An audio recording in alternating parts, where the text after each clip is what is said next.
Passionné de jeux, de sport et d'actualité, Jean-François Barry. Le gars le plus curieux à la radio. Et aujourd'hui, on a reçu un communiqué, puis c'est à propos du personnificateur de célébrité Jimmy Moore qui s'amène avec 14 spectacles, entre autres un au studio TD le 15 octobre prochain. Puis là, quand on s'est mis à jaser de ça dans l'équipe, il y en a qui ont fait « Oui, super hot, sur TikTok, il est full populaire, il vend énormément dans le corporatif. » Fait que là, j'ai dit « Mon Dieu, mais comment ça se fait?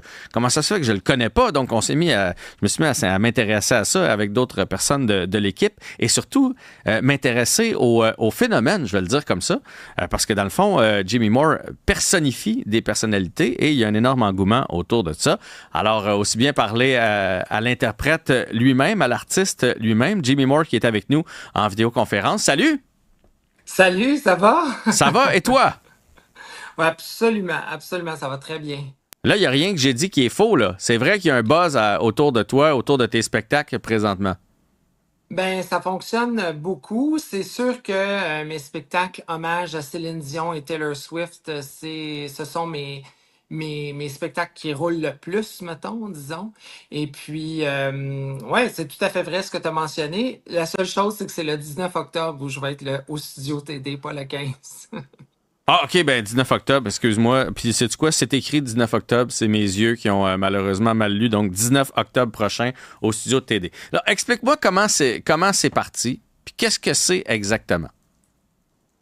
Ben écoute, moi, quand j'étais petit, je voulais être une star. Puis ce qui arrive, c'est que, bon, j'ai pas une voix extraordinaire. Puis j'étais tombé par hasard sur un reportage américain qui parlait des personnificateurs féminins et de célébrités. Puis là, j'ai eu le déclic. Je disais, oh mon Dieu, c'est ça que je veux faire de ma vie. Fait que ça fait 25 ans que je roule ma bosse, mais je te dirais que je connais vraiment un succès très, très différent depuis les 5 dernières années, là. OK.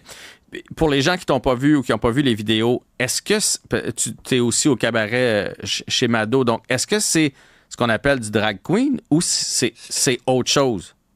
Ça fait partie de la famille drag queen, mais c'est comme en médecine. Si on a des gens qui sont spécialisés, exemple un cardiologue ou autre type de médecin, moi, je ne fais que de la reproduction d'artistes. Donc, j'amène pas une touche d'originalité, j'amène pas une chose que l'artiste ne ferait pas en temps normal. Comme lorsque j'interprète My Heart Will Go On de Céline Dion, j'ai la robe des Billboard Awards avec la grande robe blanche iconique. J'arriverais pas, mettons, avec une robe bleue avec des boucles roses, là. Tu sais, c'est pas ça, moi, ce que je fais. Je fais de la reproduction fidèle d'artistes. C'est ce que je fais.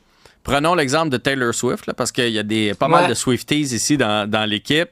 Donc, on est allé voir tes vidéos. Puis là, ils disent « Ah, ça, c'est la robe de telle date. Ah, ça, c'est le kit de... » Donc, tu reprends et tu te fais fabriquer des robes exactement pareilles. Tu te maquilles pareil, tu te peignes pareil pour que les gens aient l'impression d'assister au spectacle de Taylor Swift. C'est ni plus ni moins ça.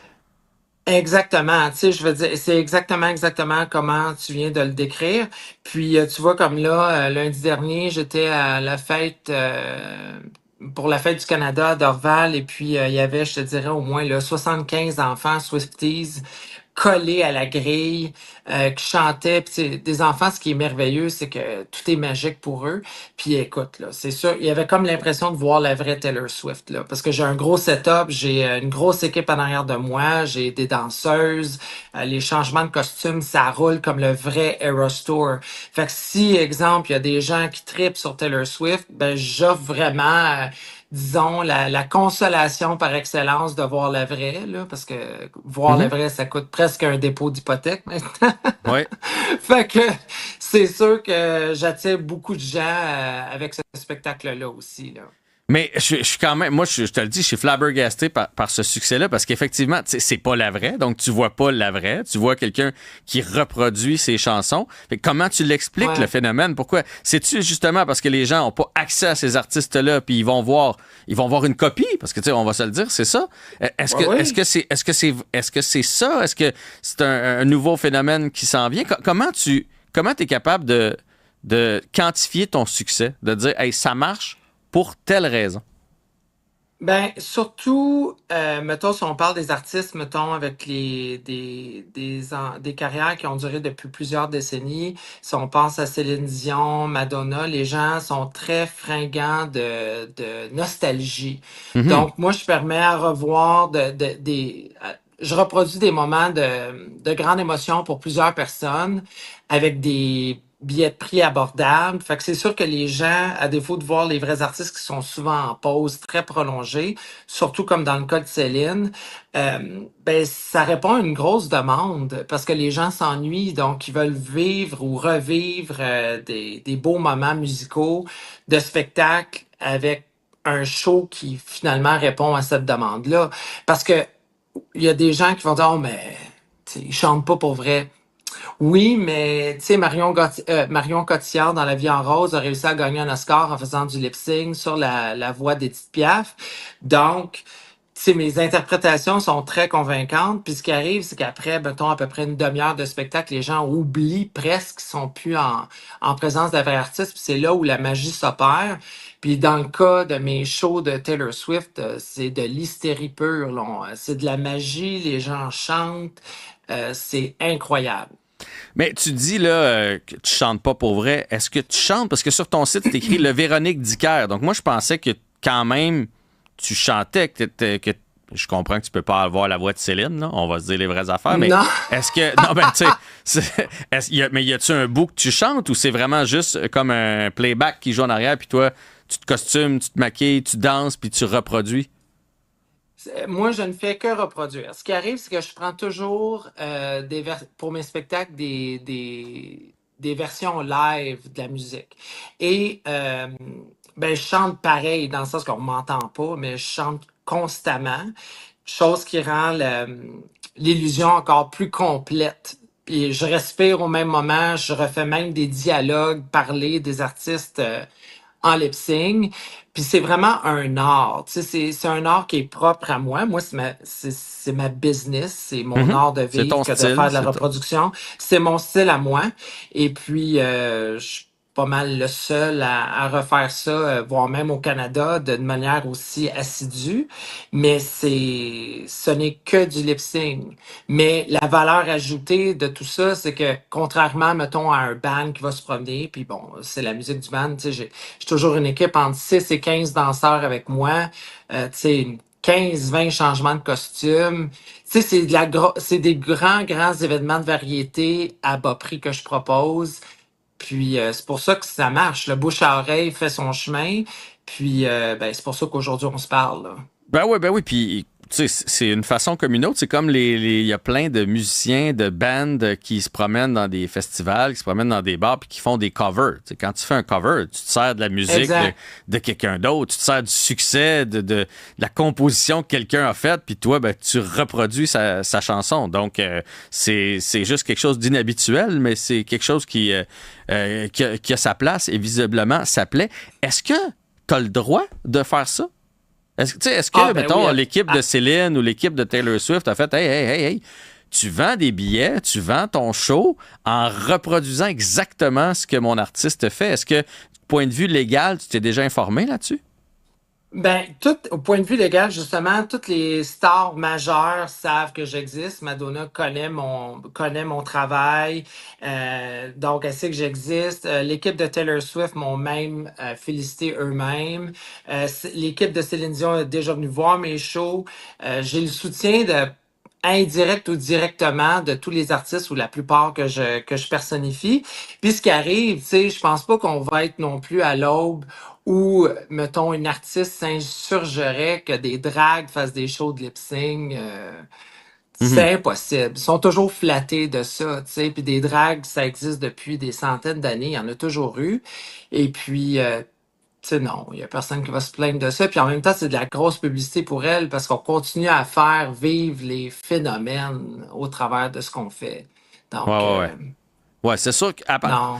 sais, puis c'est des méga stars, là, fait que Céline puis Taylor Swift, puis tu sais, de l'argent, ils en font, là. Le jour où tu feras le Centre Bell, Oui. 15 soirs de suite, peut-être qu'il y a quelqu'un qui va lever la Non. main en faisant « Hey, Ouais. peut-être que c'est too much, là. Mais tant que ça reste comme ça dérange personne. » Est-ce que tu t'es déjà fait dire, c'est un peu comme dans le temps où les gens faisaient Elvis? Tu sais, Elvis était tellement populaire, mais évidemment, Comme il est le jamais... Elvis Story de Martin Fontaine, là. Ben, par exemple, mais même, moi, quand j'étais jeune, j'étais un petit peu plus vieux que toi, mais des personnificateurs d'Elvis, il y en avait plein parce qu'ils venaient pas au Canada. Donc, il y avait des Elvis. Il y en a même, malheureusement, qui chantaient et qui se prenaient vraiment pour Elvis. Mais c'est-tu une comparaison qu'on t'a déjà fait? Non, pas vraiment. Habituellement, les gens qui viennent me voir, c'est pas des, ça vient jamais même sur le sujet parce que ce qui arrive, c'est que l'ambiance de mes spectacles, c'est comme une expérience. Je pense que quelqu'un qui a jamais vu ce que je fais, quand les gens se présentent pour la première fois, ils s'attendent pas à ce type d'expérience-là, d'être vraiment dans. Parce que moi, c'est un show en continu, là. Tu sais, ça commence et ça n'arrête jamais pendant 2 heures. Puis il y a été un moment où le Eras Tour de Taylor Swift, surtout à la fin de l'année dernière et au début de l'année, je faisais les versions de 3h30. Hmm. Tu sais, je veux dire, c'est un sport olympique là, de faire 3h30 de show. Là, pour l'été, c'est impossible. Jusqu'à la fin de l'année, je fais pas du 3h30. Ça me prenait 3-4 jours m'en remettre, là. Mais non, il n'y a jamais eu de comparaison de ce type-là. Au contraire, mon art est toujours très salué par les gens qui viennent. Tu sais. C'est sûr que, comme dans n'importe quoi, on peut jamais plaire à tout le monde, mais il y a une chose est certaine, il n'y a personne qui peut dire que je n'ai pas de talent. Donc, c'est sûr que euh, les gens seront jamais déçus d'expérimenter mes spectacles. Mettons ça, on dit ça comme ça, là. Parfait. Donc, 6 juillet, c'est Lady Gaga. 13 juillet, Céline Dion. 20-25 juillet, Ouais. Taylor Swift. Rihanna, Britney Spears, Ouais. Taylor Swift. Bref, c'est comme ça tout au long de l'été. Si on veut en apprendre davantage ou les gens qui voudraient aller te voir, on trouve ça où? Sur le jimmymore.ca ou s'ils tapent, ils peuvent aller sur le pointvente.com aussi puis taper Jimmy Moore, ils vont trouver toutes mes dates de spectacle. Et c'est important de dire que le 19 octobre prochain à 19h au Studio TD, c'est un spectacle Taylor Swift accessible à toute la famille. Donc c'est pas 18 ans et plus, les enfants peuvent venir et on va faire le lancement de mon livre autobiographique, pardon, juste avant, qui s'appelle Personnificateur, qui va être lancé juste avant le spectacle, le 19 octobre. OK, parce que là, t'as déjà une autobiographie qui sort. Ouais, qui parle de mon parcours comme jeune homosexuel dans le début des années 90 jusqu'à aujourd'hui. C'est un livre que j'ai écrit il y a déjà il y a 10 ans, puis finalement j'ai un éditeur qui l'a pris. On va être publié, donc qui va être aussi distribué à travers la province, là. Donc les gens qui savent pas je suis qui vraiment vont finalement apprendre à connaître mon art. Oui, mais d'après moi, dans les Ouais. prochaines semaines, tu vas faire jaser pas mal. Merci pour l'entrevue aujourd'hui. Bonne chance pour ta tournée. Merci de m'avoir reçu. Ça fait plaisir. Bonne chance pour ta tournée de spectacle et le lancement de ton livre. Merci. Au revoir.